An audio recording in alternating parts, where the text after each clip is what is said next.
Pagkaon na. Lagi, magkaon na lagi ko. Hi guys, part 2 na ni. So, sa part 1, akong ipakita ko nagluto ko aning mama nga Oriental Kitchen.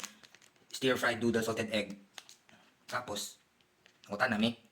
Wala. Ina, kaon na ta. Flavor ani guys kay salted egg. So, feeling na ko maganahan ko ani kay sa Davao Manggod. Na dito yung magkusina Davao nga restaurant. Dugay na kayo na siya nga restaurant sa Davao. And ako gina-order silang siopaw kay katong flavor nga salted egg lang. Guys.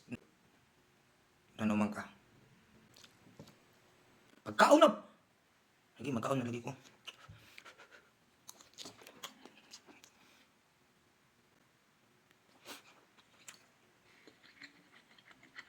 Guys. Kami kayo. Savory siya. Namnam kayo tungkol siguro sa salted egg. Tapos, halang-halang gamay. So, perfect kayo sila kay dili pa mga may gali. Kami sa murag lamit sa rice. Ang luwa dek. Yan ang kaon ni, mangluwa man ka.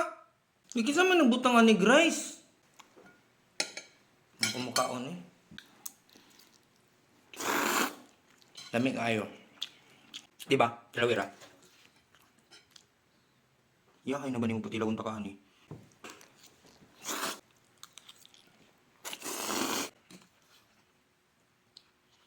Di man ko ganahan gid og salted egg so kada bata pa ko.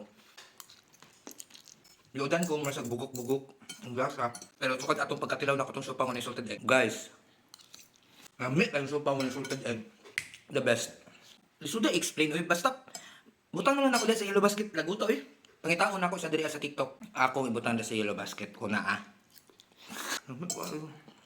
Kuha pa ko rice. Nami kay sagnay rice guys.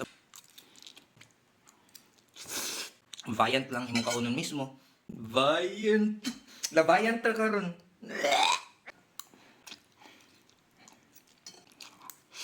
Lami ang nagnay coke. Uy, wa may coke. Wala doon ng tindahan. Bye!